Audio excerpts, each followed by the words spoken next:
추수감사절에 대해서 제가 자료를 찾다가 너무 교육상으로도 말씀을 기초로 우리 기독교 역사를 통해서도 꼭 알았으면 좋겠다라는 그 내용으로 이렇게 되어 있는 것 같아서 제가 우리 성도님들과 함께 나눠봤습니다.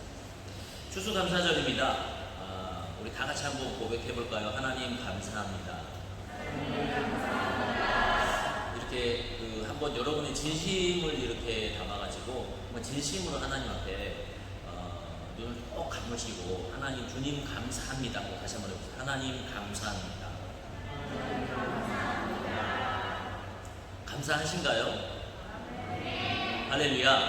네. 지난 추수감사절 또 한 해를 지나고 나서 또 추수감사절을 맞는데 올해는 유독 더 힘든 것 같아요. 상황도 그렇고 여건도 그렇고 사업도 그렇고 사람도 그렇고 모든 일이 다 감사하지만은 않은 것 같습니다. 그럼에도 불구하고 우리에게 추수감사절을 통해서 하나님께 감사할 수 있게 하신 하나님께 다시 한번 감사를 올려드립니다. 할렐루야. 오늘 추수감사절의 유래를 보셨는데 추수감사절이 사실은요 기독교의 그 말씀, 즉 우리가 믿고 따르는 그 성경 말씀에 명령된 절기는 아닙니다. 기독교인이 꼭 지켜야 된다라고 예수님께서 우리에게 명령하신 절기도 아니에요. 그래서 사실은 추수감사절은 성경적인 그 절기는 아니지만 기독교 역사를 볼 때 역사적인 절기라고 이렇게 말할 수 있겠습니다. 오늘 보신 대로 청교도들이 그 신앙의 그 자유를 쫓아서 그 미국이라는 대륙을, 아메리카 대륙을 발견하면서 플리머스라는 곳에서 이렇게 새롭게 정착을 하고 그 어려운 과정을 겪어 나가면서 정말 어려웠을 것 같아요. 2달 동안 항해를 해가지고 도착을 해보니까 거기에 모든 것이 다 준비돼서 반겨주는 것이 아니잖아요. 저처럼 이렇게 가나안 땅에 딱 들어오니까 전부 문기중 목사님 집 지어놓으시고 우리 곽정기 목사님 3년간 또 이렇게 사셔가지고 집을 깨끗이 다 정리해주고 환경호르몬도 다 제거해 주시고 그래서 이제 3년 뒤에 제가 들어오게 해주시고 우리 성도들 와보니까 페인트칠도 다 돼 있고 막 집이 막 깨끗하게 수리가 돼 있는 거예요. 막 이랬으면 너무나 좋죠. 근데 그들이 왔을 때는 집이 있습니까? 뭐가 있습니까? 먹을 곳이 있습니까? 직장이 있습니까? 일터가 있습니까? 아무것도 없는 상태죠. 그 상태에서 두 사람이 한 사람이 죽어나가고 정말 일주일이면 3일간 이렇게 먹을 것이 없는 그런 상황에서 1년을 지난 거예요. 그 1년을 지나고 추수를 하려고 봤더니 추수한 그 내용들이 생각보다 부족해서 또 한 해는 어떻게 버틸까라는 그런 걱정과 두려움이 있는 그때 추수감사절의 예배를 처음 드렸더라는 것이죠. 여러분, 우리 믿음의 선조들은요 모든 것이 다 갖춰지고 모든 것이 다 이루어지고 모든 것이 풍족할 때 그때 감사한 것이 아니라 가장 어려운 시간에 감사했다는 그 사실, 그것을 우리는 추수감사절을 통해서 꼭 기억해야 되는 줄 믿으시기를 주님의 이름으로 축원합니다. 우리가 살다 보면요 어려울 때 감사할 수 있으면요 정말 어느 때라도 어떤 문제라도 능히 이겨낼 만한 그런 힘이 생겨나더라고요. 할렐루야. 그래서 사실은 어려운 시간은요 우리가 감사를 훈련해야 되는 마땅한 시간인 줄 믿으시기를 주님의 이름으로 축원합니다. 감사할 때는 누구든지 감사할 수 있어요. 좋은 일이 있을 때 누구든지 감사할 수 있어요. 그러나 진짜 빛나는 믿음의 사람들은요 어려운 순간에 감사했던 줄로 깨달으시기를 주님의 이름으로 축원합니다. 이번 추수감사절이 유독 더 그런 것 같아요. 코로나도 그렇고 한국인들도 많이 줄어들고 사업도 그렇고 여러 가지 경제적인 문제, 또 건강의 문제, 아프고 힘들고 어렵고 한 해 동안 참 어렵게 지나온 것 같아요. 그 어려운 시간들을 우리가 어떻게 지나왔나 이렇게 생각을 해보면 참 생각할수록 아득한 그런 한 해였던 것 같습니다.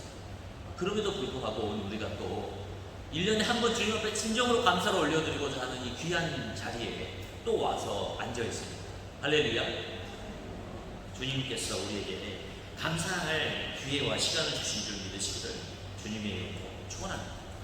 그 믿음의 사람들이 감사를 표현하는 그 중요한 이유는요 우리는 여전히 하나님 앞에 소망이 있고 꺾이지 않았다라는 것을 선포하는 것입니다. 할렐루야. 우리 이제 청교도들이 1년을 살았는데 먹을 것도 없고 나중에 어떤 무엇을 가지고 또 파종을 해야 되나 걱정하고 두려워하는 이 시간입니다. 그때의 그 리더십이 우리 추수감사절에 그 하나님 앞에 예배를 드리고 이렇게 인디언도 초청해가지고 우리를 도와줬었는데 먹고 마시며 나누자라고 얘기를 했다라는 것입니다. 믿음의 사람들은 어려운 시간에 꺾이지 않고 그 시간에 감사를 선포하는 사람들인 줄 깨달으시기를 주님의 이름으로 축원합니다. 그러므로 어찌됐든지 우리는요, 어려운 시간이랄지라도 주님 앞에 감사하시기를 바랍니다. 두 번째로 우리가 깨달아야 되는 것은 하나님은 우리에게 은혜를 주시고 사람은 하나님에게 감사를 표현한다는 아주 기본적인 그 믿음의 사실입니다. 이것이요, 우리 삶을 풍요롭게 하는 비결이에요. 제가 기억을 해보면요, 가장 어려웠던 시절, 저 어린 시절에 정말 먹을 것도 변변치 않고 그 부모님께서는 너 중학교를 보낼 수 있을지 모르겠다라고 그렇게 고민을 하시던 그런 시절에도 이상하게 명절만 되면요, 집에 사과 박스는 하나씩 있고요, 배 박스는 하나씩 있어요.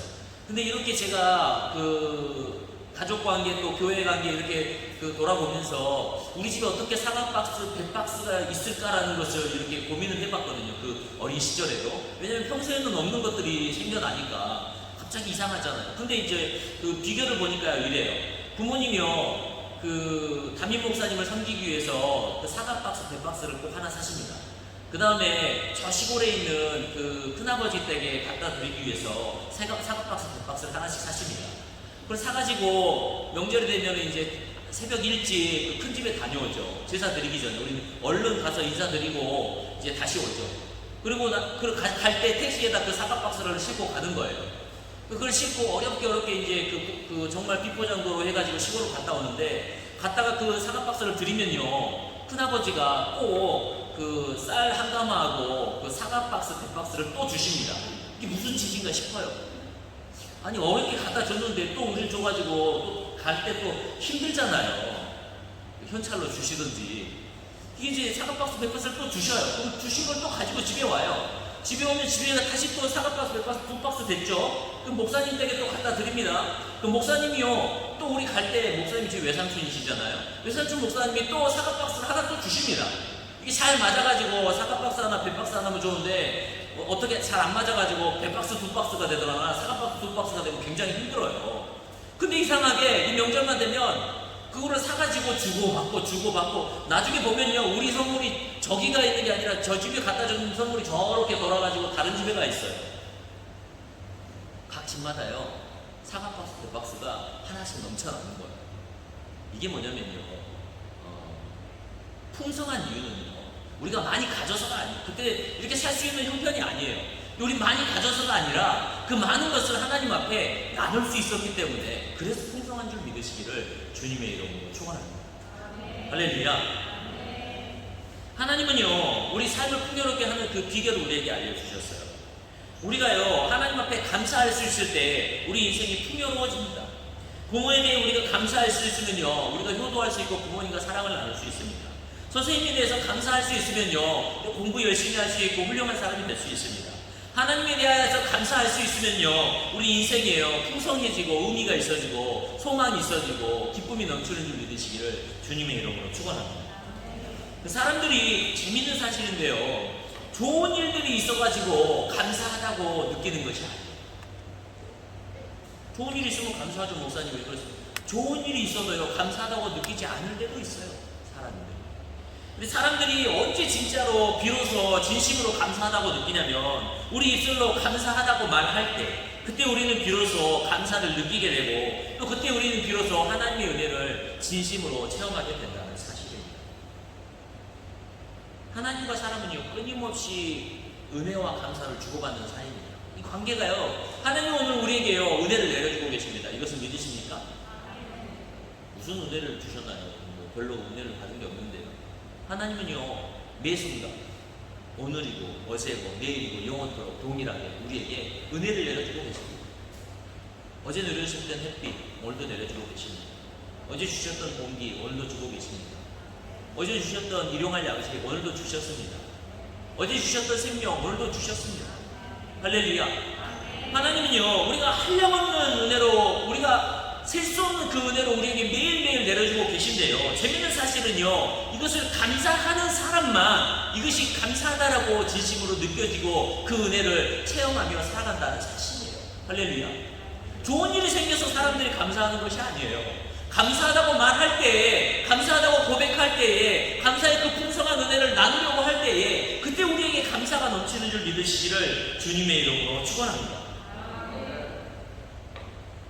어쩌면 감사는요, 우리가 주셔서 누군가 나에게 뭘 주어가지고 그것 때문에 감사하다라고 말하는 것이 아니라 우리가 갚을 수 없는 만큼 하나님께 받고 있다, 또 저 사람이 항상 나에게 그 좋은 일들로 베풀어주고 있다라는 그 사실을 잊지 않기 위해서 우리가 연습하듯이 날마다 고백하는 그런 행위인 줄 믿으시기를 주님의 이름으로 축원합니다. 어렸을 때 그런 얘기를 들었어요. 어렸을 때 많이 맞아야 커서 효도를 한다. 부모님한테 많이 맞은 아들 치고 효도 안 하는 아들이 없다. 이런 말을 어른들이 하시더라고요. 근데 이제 그것에 이제 동의 안 하는 사람들도 있겠지만, 제가 어렸을 때 우리 사촌 중에서 제일 많이 맞고 자란 그 사람이 저희 사촌 형님이세요. 지금 목사님이 되셨는데, 저희가 어려서 자란 그 교회를 이제 받아가지고 시골 교회인데 이렇게 목회를 하고 계세요. 근데 그 사촌 형님이 보면은요, 우리 그 사촌 지간에서 가장 효자예요. 어렸을 때 그렇게 맞았습니다. 근데 무엇 때문에 맞았냐면, 예의 범절, 어른들한테 행하는 그런 것들 때문에 그런 거예요. 평소에 생활 태도. 그러면서 항상 그 부모님한테 교육을 받고 했었는데, 무엇을 교육을 받느냐면, 감사하다라고 고백하라고 교육을 받은 그 모습들을 봤었습니다. 여러분요, 우리 자녀들에게 억지로라도 감사하다라는 것을요, 훈련시켜야 됩니다. 우리가 감사하다라는 얘기를 할 수 있을 때, 그때 우리는 진심으로 우리에게 주어진 것들이 감사하다라고 느껴지는 것이에요. 할렐루야. 미국에서 어떤 사람이 재밌는 실험을 했습니다. 뭐냐면 어떤 마을을 하나 딱 정해요. 그다음에 그 마을에 사는 사람들의 그 가정에 매일마다 방문을 해가지고 $100짜리 지폐를 하나씩 이렇게 봉투에 넣어서 전달을 하는 거예요. 그러니까 그 마을에 이렇게 한 12집이 있으면 12집을 이렇게 방문을 해가지고 매일마다 $100씩 주는 거예요. 한 달간 이제 주기로, 아무에게 말하지 않고 한 달간 자기가 주기로 작정을 하고 매일마다 그 집에다 방문을 해가지고 $100를 이렇게 현관문 똑똑 놓고 해가지고 나오면 $100 주고 또 $100 주고, 이런 사람이 있었으면 좋겠죠. $100씩 이렇게 주는 거예요. 그러니까 사람들이 처음에는 이게 뭐 하는 짓이지? 이 사람 뭐야 이거? 미친 사람 아니야? 그리고는 이제 뭘 의심하냐면, 이게 $100짜리 지폐가 위조 지폐 아닐까? 장난 아닐까? 그래서 이제 그거를 한 주간 의심을 하고 막 서로 소랑설레 얘기가 왔다 갔다 해요.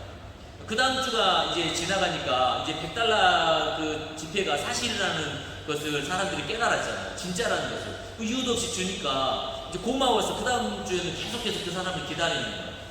이제 셋째 주가 지나가니까 이 동네 사람들 아니라 다른 동네 사람들도 관심을 갖고, 저 사람 도대체 뭐야? 왜 $100를 계속 주는 거지? 다시 다들 관심을 갖더라는 거예요. 근데 희한하게도요, 넷째 주가 되니까요, 사람들이 $100 그 지폐를 주는 사람을 당연하게 여기더라고요. 그래서 사람들이 $100짜리 주면은 자연스럽게 받아가지고 땡큐 하고 들어가더라는 거예요. 그리고 이제 다섯 주 마지막 주인데, 마지막 주가 되니까요, 이제 이 사람을 굳이 넷째 주만 해도 나와서 현관문에 나와서 이 사람을 기다리는데, 다섯째 주 되니까 사람들이 나오지 않고 노크를 하면 그제서 또 나와가지고 어떤 사람은 자리에 없고 이게 그러더라는 거예요. 그리고 이제 다섯째 주 다 끝나고 나서 여섯째 주는 $100를 주지 않고 그냥 그 집 앞을 이렇게 걸어서 온 그 마을을 이렇게 걸어 다니는 거예요, 이 사람이. 근데 온 마을을 걸어 다니는데 사람들이 뭐라고 그러냐면, 이봐, 오늘은 왜 내 $100를 주지 않는 거야? 이봐, 무슨 사정이 있는지 모르겠지만 내 $100는 왜 어디 갔어? 사람들이요, 너무나 받는 것을 당연하게 생각을 하고 감사의 마음이 없어졌더라고요. 여러분, 오늘 하나님께서 우리에게 많은 것을 주셨어요. 한량없는 것으로 그 은혜로 오늘 우리에게 베풀어주고 계십니다. 그런데 우리가 힘든 거, 어려운 거, 문제가 있는 거, 고통스러운 거 생각하며 고민하다 보니 주님께서 우리에게 주신 그 감사를 잊어버리지는 않았는지, 한번 돌이켜보시기를 주님의 이름으로 축원합니다. 오늘 우리가 억지로라도 주님 앞에 감사해야만 하는 이유는 주님께서 주신 그 은혜들을 우리가 체험하며 살며 느끼며 또 더욱더 큰 감사로 주님 앞에 드리기 위함인 줄 깨달으시기를 주님의 이름으로 축원합니다. 하나님은요, 우리에게 풍성한 은혜를 내려주고 계십니다. 우리가 많이 가져서가 아니라 많이 나누고 고백할 때에 우리에게 이 감사가 넘칠 줄을 깨달으시기를 주님의 이름으로 축원합니다. 세 번째로는 범사에 감사하라고 성경은 우리에게 가르쳐주고 있습니다. 감사를 우리가 훈련해야 되는 이유가 있습니다. 제가 참 아쉽게 생각하는 것은 저희 어머니와 할머니가 주님의 나라에 먼저 가신 것입니다. 근데 그분들에게 왜 아쉽고 섭섭하냐면 제가 더 섬겨드릴 수 있는 그 시간을 주시지 않은 것이에요. 근데 잘 생각해보면 그분들이 나에게 시간을 주신 것이 아니라 안 주신 것이 아니라 제가 감사할 수 있고 제가 그분들에게 사랑한다고 말할 수 있는 그 시간들을 많이 놓쳐버린 것이죠. 더욱더 사랑한다고 말씀드렸어야 맞고 더욱더 감사하다고 말씀드렸어야 맞는데 그거 못한 것 때문에 사람이 후회하는 겁니다. 우리에게 평생이라는 시간을 주셨지만 우리가 하나님 앞에 감사할 수 있는 시간이 무한정 있는 것은 아닙니다. 여러분 매일의 순간과 매 순간 범사에 주님 앞에 감사하시기를 주님의 이름으로 축원합니다. 나중에 가서 후회하지 마시고 지금 있는 힘과 능력과 그 모든 삶의 모습을 통해서 하나님께 감사하는 여러분 되시기를 주님의 이름으로 축원합니다. 누가복음 17장에 보면 10명의 문둥병자에 대한 이야기입니다. 예수님께서 다 고쳐주셨습니다. 문둥병 다 고쳐주셨습니다. 근데 다 가다가 자기들이 나은 거 깨닫고 난 이후에는 한 명의 문둥병자만 돌아와가지고 예수님께 주님 감사합니다 라고 이렇게 고백을 합니다. 그래서 주님께서 물어보시죠. 그 나머지 9명은 어디 갔느냐? 그들이 어디 갔는지 잘 모르겠습니다. 주님께서 10명에게 이렇게 은혜를 베풀었는데 한 사람만 감사할 줄 아는구나 이런 말씀하시면서 네 믿음이 너를 구원하였도다 라고 구원의 선물까지 허락해 주신 겁니다. 여러분 평소에 훈련되지 않는 그 감사는요, 평소에 내가 매일 하지 않는 그 감사는요 정말 감사해야 되는 그 순간에 잘 나오지 않는 법입니다. 그래서 감사는요 우리 삶 가운데 훈련하시기를 주님의 이름으로 축원합니다. 평소에 훈련된 감사로 살아가는 사람들은요 어렵고 힘든 순간에도요 감사할 줄 압니다. 할렐루야. 그러므로 오늘 하나님은 우리에게 성경의 말씀을 통해서 명령된 감사를 하라고 훈련된 감사를 하라고 이렇게 말씀하십니다. 항상 기뻐하라, 쉬지 말고 기도하라, 범사에 감사하라. 이것이 그리스도 예수 안에서 너희를 향하신 하나님의 뜻입니다.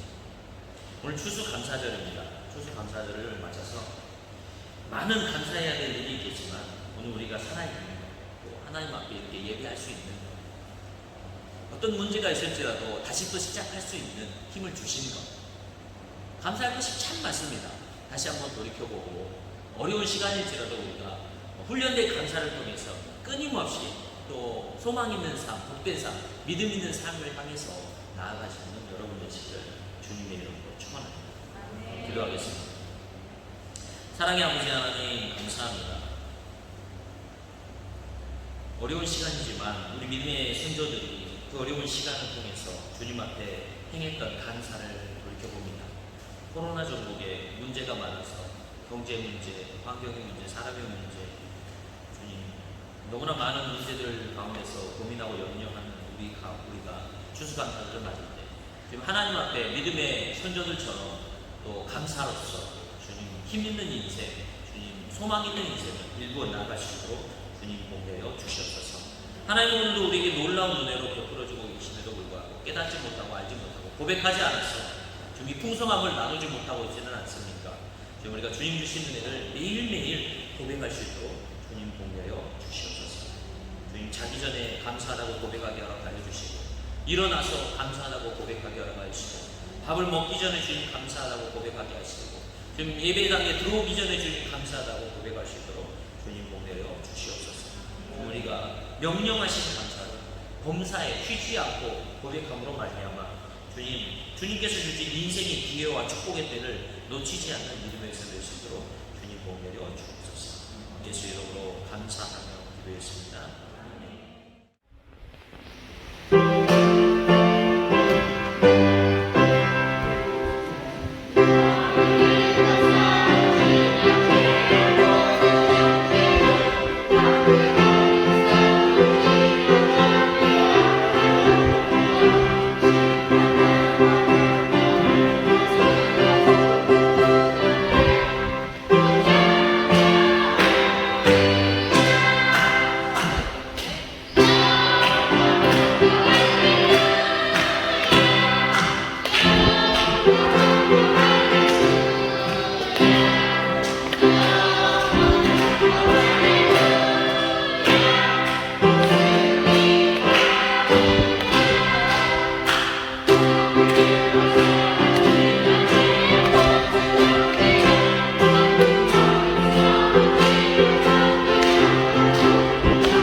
그래서 예수의 모든 것을 내주 생하시고 헌신하신 그 성령님의 감동과 교통 내주하시는 역사하시니 오늘 추수감사절을 맞아서 좀 어렵고 힘든 시간이랄지라도 주님 앞에 감사로 주님 매 순간 주님 앞에 감사하며 주님 주신 은혜를 나누기로 작정한 모든 성도들과 예배 참석한 사람들 머리 위로 환경과 가정과 물질과 자녀와 강건한 일 지금부터 영원히 함께 있을지어다.